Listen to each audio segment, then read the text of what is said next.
I smell a roast. Jeff, there's a knocking at your door. Uh-oh.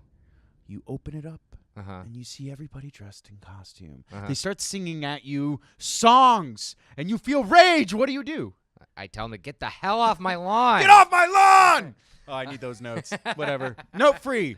You can share mine. So on the roast this week, to keep in the holiday tradition of our roasts, I wanted to talk about Christmas songs, Christmas carols, Christmas music, the good, the bad, and the festive. Because a lot of this has been hitting the news lately. Have you heard about this controversy with Baby It's Cold Outside? I mean, it's so weird that it's coming up now. Like comedians, and I've been talking about this for I don't know, 5 to 10 years, somewhere around. Even Dave Chappelle did a thing, right? And it was like, okay, let's take it to the next level and make it extremely obvious. But shit, when that came out, it was extremely obvious what that was about. Ish. I mean, the idea is that it's promoting rape culture, and in the Me Too movement, it should be banned from radio stations. And in fact, a radio station in Cleveland did just that. Then they got more phone calls and messages about putting it back in rotation than they did to have it pulled, because people love their Christmas music. Wow. So did they put it back on? They did.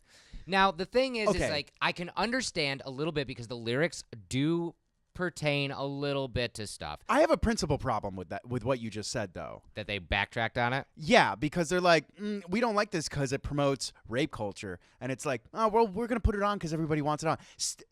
Stick by your fucking ideals. Yeah. That's fucking, so you just want to do what you think people want you to do.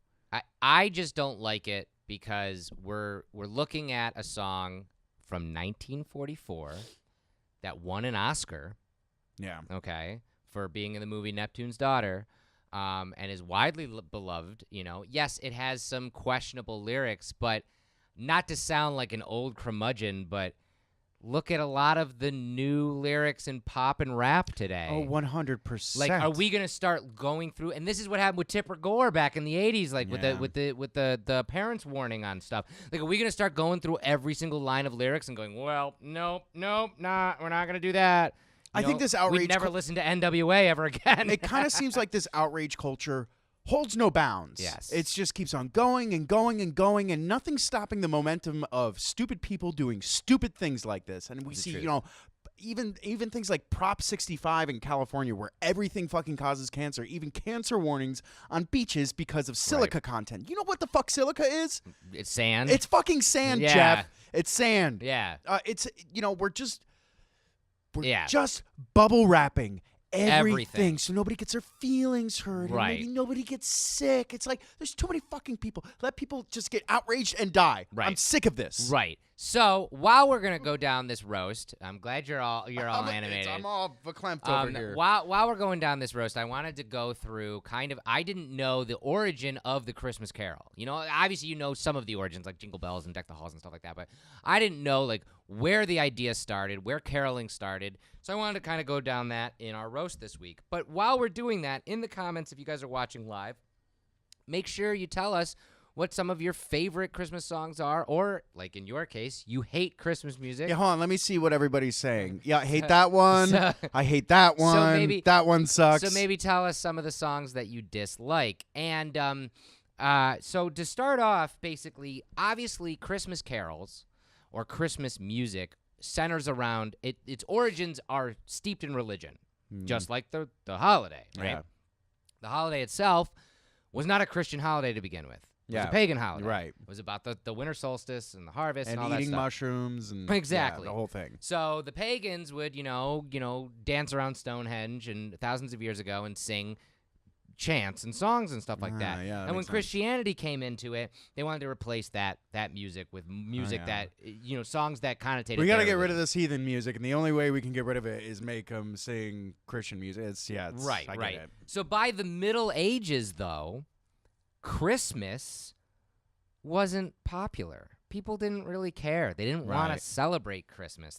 So nobody was really singing songs about it. Nobody was really doing much about it. But that changed in 1223 when St. Francis of Assisi started having nativity plays in Italy. And when he had these live plays, he would imbue them with songs, and Oh, he would so They were encourage musicals. right. But it wasn't just having a crowd watch the musical. He encouraged the players of the play would teach the songs live to the audience and encourage them to sing along. Well, that's how, stories were passed around in general. Like, they didn't have the internet. Letters didn't work very well. Right. Nobody's calling anybody. So the way to spread religion or to spread any word at that point was songs. Right. So the Christmas Carol, as we know it today, the more Christmassy carol-y kind of thing, the first one we know of was written in 1410. Now, there's only a Wow. fragment of this musical manuscript that exists today. I believe it's in the Louvre, actually. Okay. And from what we can discern, it was a song about Mary and Jesus and different people that they encountered in Bethlehem. So it was like, Okay. like a whimsical kind of, but it had that religious connotation to it, Yeah, and you sang yeah. it around Christmas. But it was probably a way to remember all these characters that they're trying to teach you of. If you're a Christian and you've ever been to Mass on Christmas and has sat through the list of names from the Bible, you know exactly how crazy that is. So yeah, maybe that's exactly what that was. I feel like I have PTSD. I know, right? Oh my God. But before carol singing in public became popular, I learned this is crazy, there were people called waits, and they were led by a town leader, someone respected in the town or someone who was holding office or something like that, and they would actually get money for singing.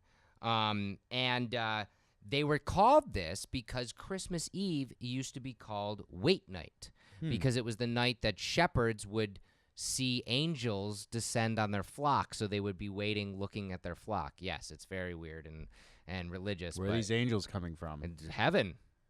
What are they doing with their flock? I don't know. They're just bestowing stuff on sheep. I don't know. Ugh. I don't know how religion I works only- sometimes. Never mind. I'm not going down this road.